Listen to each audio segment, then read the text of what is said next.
Assalamualaikum warahmatullahi wabarakatuh. Baik, pada pertemuan kali ini kita akan bahas tentang kisi-kisi ujian BPI Plus semester 1 kelas 7 dan kelas 8 ya. Baik, untuk mengawali pembahasan kisi-kisi ujian, mari kita awali dengan lafaz basmalah. Bismillahirrahmanirrahim. Oke, silakan Ustaz disimak dengan baik. Ingat, walaupun antum belajar dari rumah, kejujuran itu nomor 1. Jadi kalau antum mau sukses, belajar dari sekarang untuk jujur. Yang pertama, kita akan membahas tentang salat bagi musafir. Ya. Safar secara harfiah berarti melakukan perjalanan. Ya. Orang yang melakukan safar itu disebut musafir. Nah, itu Ustaz. Jadi ketika antum sama keluarga misalkan dari Jambi pulang ke Jakarta seperti itu, maka perjalanan antum itu dinamakan safar. Dan antum bersama keluarga itu dinamakan musafir, itu kan orangnya gitu. Baik, selanjutnya syarat orang dikatakan sebagai musafir itu yang pertama, melakukan perjalanan minimal 48 mil atau sekitar 78 km. Jadi, Ustadz, kalau antum kurang dari 78 km, maka itu disebut bukan musafir, ya. Nah, misalkan antum perjalanan baru setengah jam dari sini ke Bulian. Nah, itu kan mungkin kurang dari 78 km. Maka itu belum bisa disebut musafir, Ustadz. Dia harus antum melebihi dari 48 mil seperti itu. Yang kedua, tidak menetap lebih dari 3 hari di dalam perjalanan tersebut. Nah, misalkan antum mau ke Padang, dari sini ke Padang kan jauh jaraknya ya, ada mungkin ratusan kilometer. Tetapi sampai di Merangin, antum istirahat. Nah, di sana di rumah keluarga sampai 4 hari. Nah, antum tidak lagi dikatakan musafir. Karena antum berhenti di situ 4 hari, baru lanjut lagi ke Padang, bukan dikatakan musafir. Jadi istirahatnya kurang dari 3 hari, ya itu masih disebut musafir. Oke, selanjutnya keringanan bagi musafir. Nah, ini yang penting untuk kita bahas bersama Ustaz. Yang pertama, meringkas sholat. Nah, sholatnya bisa diringkas. Yang kedua, itu salat di atas kendaraan. Nah, terus yang ketiga, salat berjamaah khusus untuk laki-laki dan menjamak atau menggabungkan 2 salat. Nah, kita bahas satu-satu Ustaz ya. Yang pertama, meringkas salat itu disebut qashar. Mengqashar ini Ustaz, itu adalah meringkas salat atau salat 4 rakaat menjadi 2 rakaat. Nah, itu dijelaskan dalam hadis Bukhari. Nah, itu bunyinya, pertama kali sholat diwajibkan adalah 2 rakaat, maka tetaplah seorang musafir melakukan 2 rakaat, dan sholat orang yang mukim atau menetap sempurna 4 rakaat. Nah, itu hadis riwayat Bukhari nomor hadis 1090 serta hadis riwayat Muslim nomor hadis 685. Oke. Salat yang boleh dikosor. Enggak semua salat 5 waktuan Ustaz itu bisa dikosor semuanya. Hanya 3 salatnya. Yang pertama, salat zuhur, lalu salat asar, lalu salat isya. Di mana ini melalui ijtima para ulama halaman 9 ya. Itu yang berbunyi itu, ada 3. Yang salat zuhur, asar dan isya yang bisa dikosor. Oke. Selanjutnya, menjamak 2 salat. Menggabungkan 2 salat di salah satu waktu disebut menjamak. Ya, misalkan Ustaz semuanya berangkat dari sini ke Padang, ya kan? Nah, salat berangkatnya melalui misalkan menggunakan bis umum, di mana di sana tentu kita tidak bisa mengatur harus berhenti di sini sholat dulu, tidak bisa. Maka dari itu sholat zuhurnya ketinggalan antum.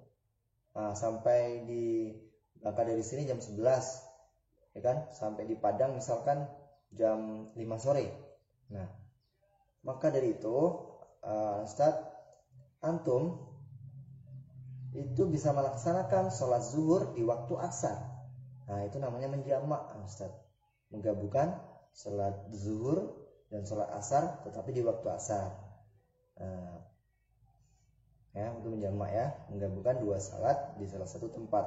Ataupun antum salat terlebih dahulu di salat zuhur, misalkan sudah masuk jam 12:30, salat zuhur dulu sekaligus salat asar, ya kan? Takutnya nanti sampai Padang jam waktu maghrib, salat dulu di zuhur, itu juga bisa, ya. Namanya itu jamak takdim, ya, melaksanakan menjamak salat di waktu salat sebelumnya. Itu dijelaskan hadis riwayat Al-Bukhari nomor hadis 1107. Bunyinya, apakah dalam perjalanan Rasulullah SAW sholat zuhur dan asar serta maghrib dan isya? Artinya apa? Menggabungkan dua sholat tersebut, maghrib dengan isya, zuhur dengan asar. Oke, setelah itu kita lanjut lagi. Ada pertanyaan. Sholat yang tidak bisa dijamak dan dikosor itu adalah sholat subuh. Maka dari itu solusi, misalkan antum sedang dalam perjalanan, sholat di atas kendaraan. Sholat di atas kendaraan itu diperbolehkan. Nabi SAW sholat di atas kendaraan ke arah timur. Apabila beliau hendak sholat wajib, maka beliau turun dan kendaraan kemudian menghadap kiblat. Hadis riwayat Bukhari. Jadi sholat di atas kendaraan itu diperbolehkan. Lebih utamanya tegak. Untuk kiblatnya gimana, Ustadz? Antum perkirakan saja. Kalau antum yakin ini kiblatnya, maka laksanakan, ya kan? Oke, kita lanjutkan pada grup kedua, itu puasa Ramadan, ya. Puasa Ramadan itu Anda semua sudah tahu bahasanya dilaksanakan pada bulan Ramadan, ya kan? Nah, di sini nih. Puasa dalam bahasa Arab disebut asyam atau saum, yang artinya adalah menahan diri, ya kan? Jadi menahan diri. Lalu sedangkan secara istilah saum adalah menahan diri dari makan dan minum dan perbuatan yang membatalkan puasa dari terbitnya matahari hingga terbenamnya matahari. Itu. Selanjutnya, puasa Ramadan itu hukumnya hukum puasa Ramadan itu wajib, ya, wajib bagi orang-orang yang sudah ditetapkan untuk bisa berpuasa, ya kan? Penentuan puasa Ramadan itu ditentukan oleh majelis ulama serta pemerintah pusat, ya kan? Lalu syarat sah berpuasa. Yang pertama, Islam. Yang kedua, balik, ya kan? Balik itu artinya tahu membedakan benar dan salah. Nah, itu salah satu dari kategori balik juga. Yang kedua, berakal. Jadi orang gila itu tidak wajib berpuasa. Terus mukim, lalu suci dari hadas dan haid, ya. Lalu mampu berpuasa. Contoh mampu berpuasa ini dia adalah orang-orang yang tidak sedang sakit, masih bisa. Lalu niat berpuasa itu sendiri, ya kan? Kalau niat berpuasa itu dilafazkan malam hari boleh ataupun pagi hari waktu sahur, ya. Tidak boleh puasa Ramadan itu dilafazkan niat puasanya setelah sholat subuh, ya, ataupun di siang hari, nggak boleh. Jadi sebelum sholat subuh itu masih bisa untuk meniatkan berpuasa, puasa Ramadan, ya, puasa wajib. Gitu.